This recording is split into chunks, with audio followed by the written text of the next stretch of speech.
Hola, en esta presentación veremos cómo son las interacciones durante el desarrollo, pero desde otra perspectiva.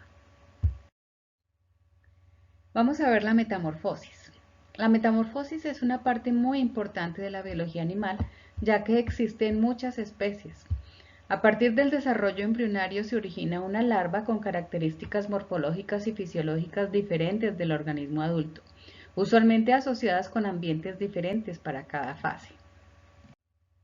Larvas y adultos pueden ocupar diferentes ambientes y consumir diferentes recursos alimenticios. La carencia de competición entre las larvas y los adultos de las diferentes especies permite a las especies ser exitosas y además permite su diversificación. Son diferentes las presiones ambientales en cada estado. Arriba podemos ver la larva Pluteus, característica de los equinodermos, de vida libre, haciendo parte del zooplancton. En contraste, con el adulto de esta especie, la galleta de mar, que suele ser sésil, ocupando el fondo del mar continental. En la parte de abajo vemos la larva de vida libre de los urocordados y su adulto que es completamente sésil, los tunicados. Y a la derecha vemos ciclos de vida muy complejos con varias fases larvarias y además fases de muda como en los cangrejos. Vemos sus larvas propias, la larva zoea y la larva megalopa. Durante la metamorfosis, los procesos de desarrollo son reactivados por hormonas específicas y todo el organismo cambia para prepararse para su nuevo modo de existencia. Estos cambios no son únicamente de forma, incluyen cambios drásticos de fisiología y relación con el ambiente externo. Por ejemplo, en los anfibios, en los renacuajos de los anfibios, la metamorfosis provoca la maduración del desarrollo de las enzimas hepáticas, la hemoglobina y los pigmentos oculares, así como la remodelación de los sistemas nervioso, digestivo, reproductivo y cartílago en hueso. Por lo tanto, la metamorfosis es a menudo una época de cambios dramáticos en el desarrollo que afecta a todo el organismo. Durante la metamorfosis ocurren cambios drásticos en la morfología, fisiología y ecología de los organismos en transformación. Estos cambios incluyen apoptosis de varias estructuras y órganos que se pierden y ya no servirán en el adulto. También se reorganizan órganos y además surgen órganos nuevos, de manera que a partir de un plan corporal preexistente se organiza un nuevo plan a partir de células y tejidos ya formados durante la embriogénesis y que fueron útiles en la fase larvaria. Todo esto produce un individuo con una forma nueva que será un cuerpo de un organismo juvenil reformado que tiene la apariencia de un adulto en miniatura.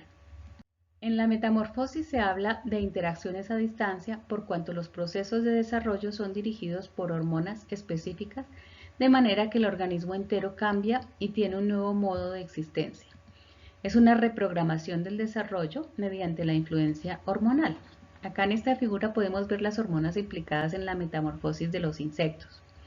Para el inicio de la metamorfosis, es decir, el cambio morfofisiológico del cuerpo de la larva, desde el cerebro y por control de células neurosecretoras, se produce la hormona protoracicotrópica, específicamente por el cuerpo alado, que estimula la producción en la glándula protorácica de la ecdisona. La ecdisona tiene como función inducir la muda y la formación de la pupa. Este efecto, en conjunción con la disminución de la hormona juvenil que ha permitido el estado larval, induce entonces los cambios metamórficos. La expresión temprana de la hormona juvenil suprime el desarrollo de las características de los siguientes estados. Durante la metamorfosis de los insectos holometábolos, la mayoría de las estructuras de las larvas se reemplazan por estructuras imaginales o discos imaginales. Estos son grupos de células que se reorganizan para formar el órgano en el adulto. Son sacos epiteliales que están conectados con la epidermis en el interior de la larva, en sitios precisos de la larva. Existe un disco imaginal para cada una de las 6 patas, por ejemplo. 2 discos del ala, 2 del halterio, 2 compuestos ojo-antena, 1 de genitales y así para completar en total 21 discos en díptera. Las células de estos discos no proliferan, se vierten y expanden, sino hasta que inicia la metamorfosis para producir el órgano correspondiente. Es decir, que la ecdisona es la que induce que se haga esa expansión y produzcan los órganos derivados. No todos los insectos tienen metamorfosis. Los más primitivos son ametábolos, es decir, que no tienen metamorfosis, por ejemplo los colémbolos. Hay insectos hemimetábolos, en los que hay una metamorfosis parcial. Acá están los grillos, los chinches, las cucarachas, por ejemplo. Sus ninfas parecen ya juveniles desarrollados. En los insectos holometábolos la metamorfosis es completa, con varias fases larvales y estadios adicionales antes de la metamorfosis completa. Acá están los insectos más derivados: Diptera, Hymenoptera, Coleóptera y Lepidóptera. En los anfibios, los factores ambientales que inducen la secreción por parte del hipotálamo de la hormona liberadora de las tirotropinas. La adenohipófisis libera la hormona tirotrópica o TSH, que va a la tiroides del renacuajo, y de ahí las hormonas tiroideas T3 y T4 promueven el inicio de la metamorfosis. La hormona que la demora es la prolactina, que como ya vimos también es una hormona adenohipofisiaria. Varios cambios ocurren durante la metamorfosis en los anfibios de vida bifásica. Los anfibios anuros son los que tienen larvas más contrastantes con respecto a los adultos. En uno aquí en la figura podemos ver un renacuajo típico con agallas externas para el intercambio gaseoso y excreción de amonio por su vida en agua dulce. Con la metamorfosis en 2, las agallas se hacen internas progresivamente y se ve el opérculo, que permite el paso de agua entre la boca y las agallas internas y el exterior. Se tiene aún la línea lateral y se tienen dientes córneos para su alimentación herbívora. Asimismo, su tubo digestivo es largo, propio de un herbívoro. En 3 podemos ver cómo cambia la boca de dientes córneos y se abre la boca propia de la ranita. Se desarrollan las patas traseras y las delanteras se desarrollan dentro del capuchón corporal. En 4 comienza la reabsorción de la cola y con ello se reduce la línea lateral. La circulación y el tubo digestivo cambian. La circulación se hace pulmonar y la digestión cambia a carnívora. Los pigmentos retinales cambian, ya no tendrá visión acuática sino terrestre. En 4 ya se tiene la ranita juvenil. La hemoglobina también cambia porque la presión parcial de oxígeno fuera del agua es diferente, así como la piel se hará más gruesa para soportar un ambiente desecante. Aparece también el anillo timpánico, otro tipo de audición, así como los dientes tendrán dentina. Internamente también habrá una gran cantidad de cambios relacionados con el esqueleto, por ejemplo. No todas las salamandras tienen metamorfosis drásticas. Miren por favor en el ajolote mexicano cómo se ve la larva y cómo una vez se da la metamorfosis se ve el adulto. Para algunas especies la morfología adulta se mantiene como una larva, es decir que no tienen una metamorfosis, son neoténicas, salamandras acuáticas. En urodelos, la metamorfosis implica la reabsorción de la aleta de la cola, la destrucción de las branquias externas y un cambio en la estructura de la piel. Entonces, algunas salamandras, antes de entrar a la metamorfosis, pueden reproducirse y no necesitan llegar al estado adulto terrestre. En cecilias, no se considera que haya realmente metamorfosis. En anuros, varios grupos derivados no tienen metamorfosis, sino desarrollo directo. Así como también los grupos más derivados dentro de las salamandras tampoco tienen metamorfosis. En teleósteos el cambio ocurrido durante la metamorfosis es básicamente la reabsorción de la yema en el endodermo. Una vez se consumen la yema, las larvas pasan a ser juveniles que comen por sí mismos. No hay mayores cambios y no se habla entonces de una metamorfosis propiamente dicha. En amniotas no hay metamorfosis. Veámoslo acá. Dentro de los cordados hay metamorfosis en cefalocordados, ciclóstomos, peces óseos, que ya vimos que no están desarrollada, y en anfibios, en donde se observa una gran metamorfosis. Y en ninguno de los amniotas se encuentra metamorfosis. Otro concepto importante en la biología del desarrollo es el concepto de heterocronía. La heterocronía, a pesar de que se refiere a cambio en el tiempo, según su nombre, la etimología de esta palabra, en realidad se define como cambio en la secuencia relativa de aparición y tasa del desarrollo de caracteres respecto de los ancestros. Entonces tiene una visión evolutiva. La heterocronía logra cambios morfológicos que pueden ser evolutivamente exitosos. Debido a que los organismos generalmente cambian de forma y aumentan de tamaño durante su desarrollo, cualquier variación en la duración del crecimiento o en la tasa de crecimiento de diferentes partes del organismo puede causar cambios morfológicos drásticos en la forma que se pueden heredar. Miremos abajo en la figura de la derecha, en la ontogénesis ancestral, el cambio de forma desde el neonato hasta el adulto. Hay varios estados. Hay dos posibles cambios heterocrónicos. O que el desarrollo llegue más allá de lo que el ancestro alcanza, se llama peramorfosis, en donde el descendiente tiene un desarrollo mayor de, por ejemplo, cornamenta o la cola. Un ejemplo real está en la forma de la cabeza y los cuernos de la figura de la derecha. Por otro lado, puede ser que el organismo adulto definitivo de la especie tenga los caracteres propios de un juvenil. Es la pedomorfosis, como lo que vimos en las salamandras que no entran a metamorfosis. Entonces, la heterocronía toma la forma de grados de desarrollo aumentados y disminuidos, conocidos como peramorfosis y pedomorfosis, respectivamente. Son las consecuencias morfológicas del funcionamiento de procesos que cambian la duración del periodo de crecimiento de un individuo, ya sea iniciándolo o deteniéndolo antes o más tarde que el antepasado, o extendiendo o contrayendo el periodo de crecimiento. Entonces veamos acá, la heterocronía puede ser peramorfosis, es decir, un desarrollo más allá, y pedomorfosis, un desarrollo recortado o truncado. A su vez, cada uno de ellos tiene diferentes procesos, vamos a verlos. Veamos cada una de las formas de heterocronía con este ejemplo. Abajo pueden ver el animal hipotético, con una morfología durante el desarrollo postembrionario. La progénesis, que es una forma de pedomorfosis, se refiere a la obtención de la madurez sexual debido a una aceleración del desarrollo del aparato reproductor con respecto del resto del cuerpo en un organismo que aún está en su etapa larvaria o juvenil. Tiene como resultado secundario el que no se experimenta en las etapas posteriores del desarrollo. El desarrollo se trunca. Los organismos que son progenésicos nunca llegan a la forma adulta experimentada por sus antepasados. Se ha visto en salamandras y a veces es inducida por las condiciones ambientales que inhiben la realización de la metamorfosis, como la baja temperatura o la falta de yodo disponible que conduce a una baja actividad de la glándula tiroides. La forma larval puede madurar sexualmente, aparearse, producir descendencia completamente viable. Si las condiciones ambientales mejoran, este tipo particular de progénesis a veces puede ser revertido con la metamorfosis de las larvas y de completar y alcanzar la madurez normal. La neotenia se caracteriza por la conservación del estado juvenil en el organismo adulto en comparación con su ancestro u organismos cercanamente emparentados. El adulto no desarrolla todas las características propias del adulto, tiene un aspecto juvenil. La neotenia en la evolución de la morfología humana nos permitió tener un aspecto juvenil con un tamaño cefálico mayor y asimismo un cerebro proporcionalmente más grande.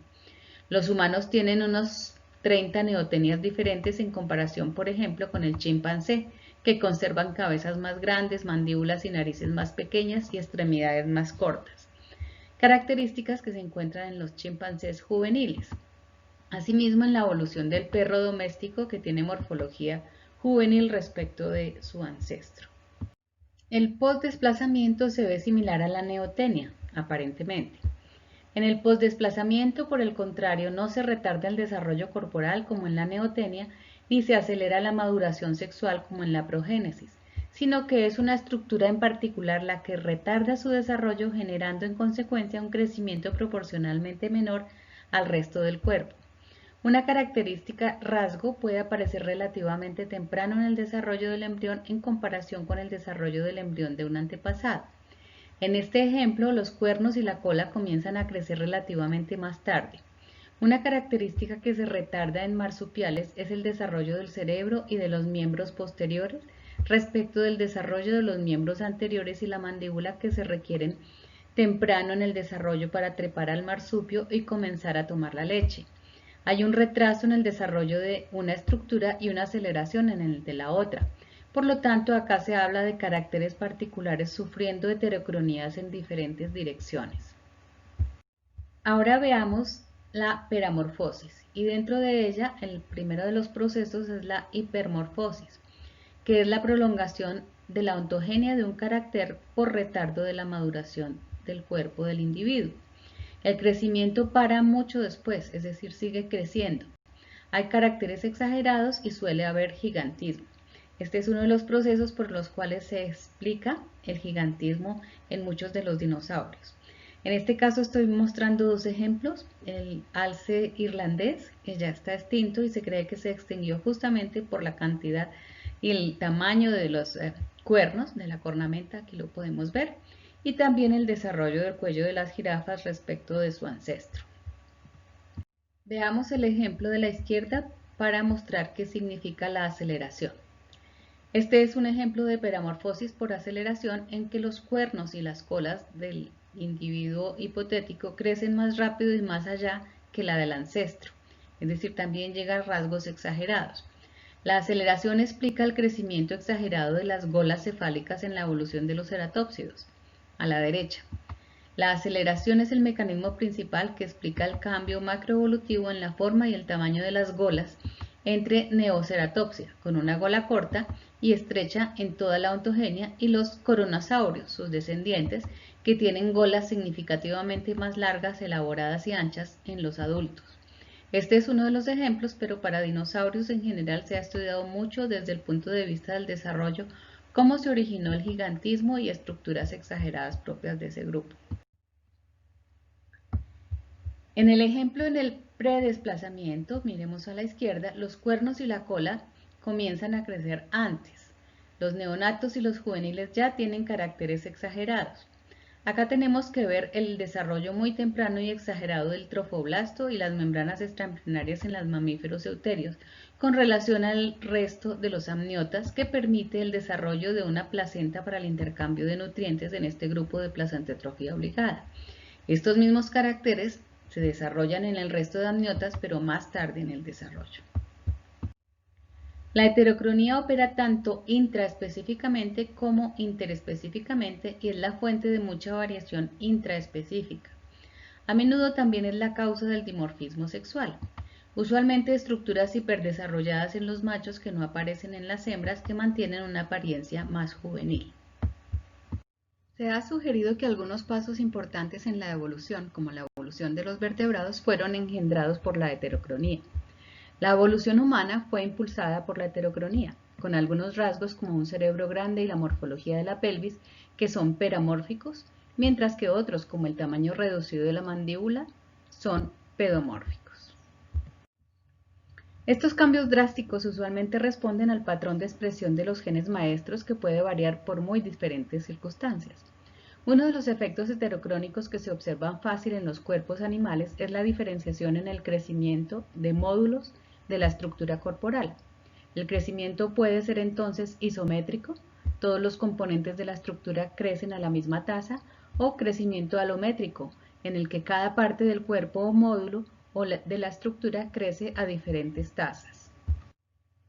Asimismo, el crecimiento corporal no necesariamente es continuo. En el humano, por ejemplo, hay dos periodos de crecimiento rápido, desde la fase fetal al nacimiento, luego menos pronunciada durante la primera infancia. Una vez se alcanza el tamaño en el crecimiento se hace lento y a la adolescencia vuelve a incrementar la velocidad. Una vez se alcanza la meseta en la adultez, el crecimiento corporal se detiene y luego es negativo en la senescencia. Si vemos separadamente diferentes sistemas, cada uno tiene una curva de crecimiento diferencial, es decir, es crecimiento alométrico. Por ejemplo, en la figura de la derecha tenemos la curva de crecimiento del sistema nervioso, que es muy pronunciada durante los primeros 10 años, mientras que por el contrario la curva de crecimiento del sistema hormonal general del cuerpo es inversa. Los primeros 10 a 13 años apenas sí crece, a la adolescencia crece muy rápidamente. Entonces, el crecimiento general de un organismo y una especie tiene patrones particulares, usualmente relacionados con la adquisición de la madurez sexual, mientras que los diferentes sistemas pueden tener tasas de crecimiento diferentes e incluso opuestas, como en el ejemplo. Entonces, también podemos hablar de crecimiento alométrico dentro del mismo individuo. Miremos acá otro ejemplo de crecimientos relativos diferenciales en humanos a partir del nacimiento. A los 18 años las curvas todas convergen en el 100% de su tamaño final al alcanzar la vida, pero han ido por muy diferentes trayectorias. Miren por favor el sistema linfático, el tamaño de la cabeza y en contraste el tamaño de los órganos reproductivos.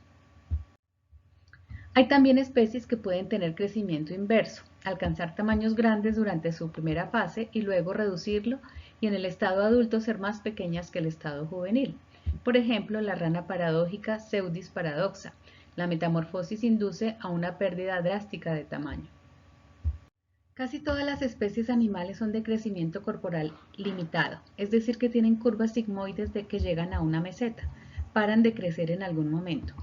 Aunque en sus procesos internos muchos de los órganos están creciendo permanentemente por mitosis y a la vez controlados en su crecimiento por apoptosis. Este crecimiento siempre llega a una asíntota y el crecimiento entonces para. Este crecimiento puede ser diferencial tanto interespecíficamente como intraespecíficamente, como acá es visto en las razas de perros creadas por selección humana. Se ha sugerido que algunos animales tienen curvas de crecimiento ilimitado, es decir, que tienen un crecimiento indeterminado. Este es conocido en plantas perennes. En ellas se puede ver que el crecimiento en realidad es fluctuante, dependiendo de las estaciones, y nunca llega a una meseta.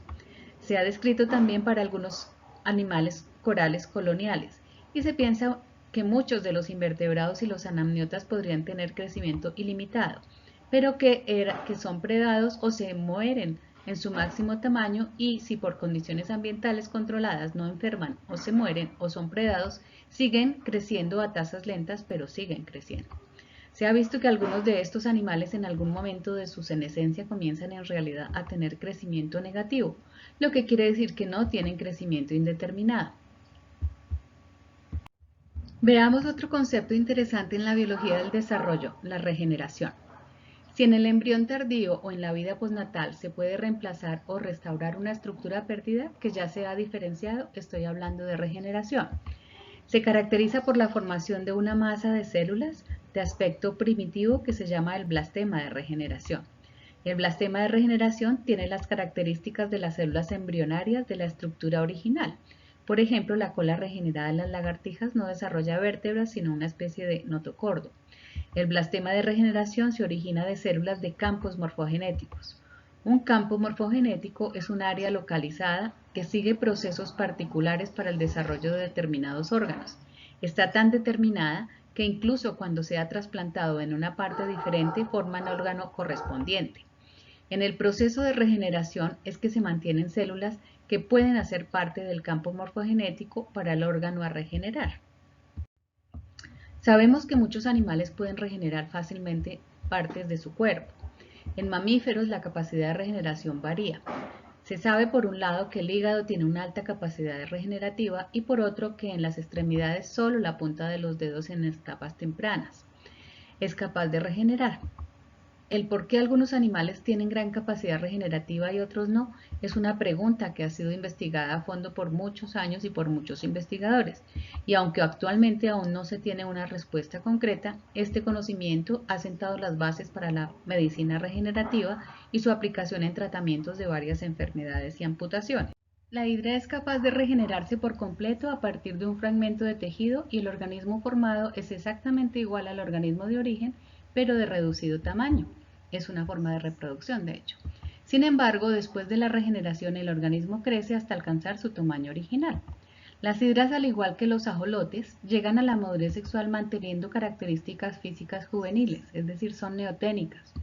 Su cuerpo se divide en 3 segmentos. En la base del cuerpo está el disco basal o pie con el que se aferran a algún sustrato. El cuerpo columnar en el que se ubica el intestino y la cabeza, donde se encuentra el hipostoma, que contiene una boca primitiva y los tentáculos mótiles. Dentro del cuerpo columnar de la hidra hay 3 poblaciones de células madre que se mantienen, ectodérmicas, intersticiales y endodérmicas, y esto explica su capacidad de regeneración. En vertebrados, algunos anfibios tienen la capacidad de reemplazar extremidades y colas, mientras que especies como el pez cebra tienen la capacidad de regenerar el corazón.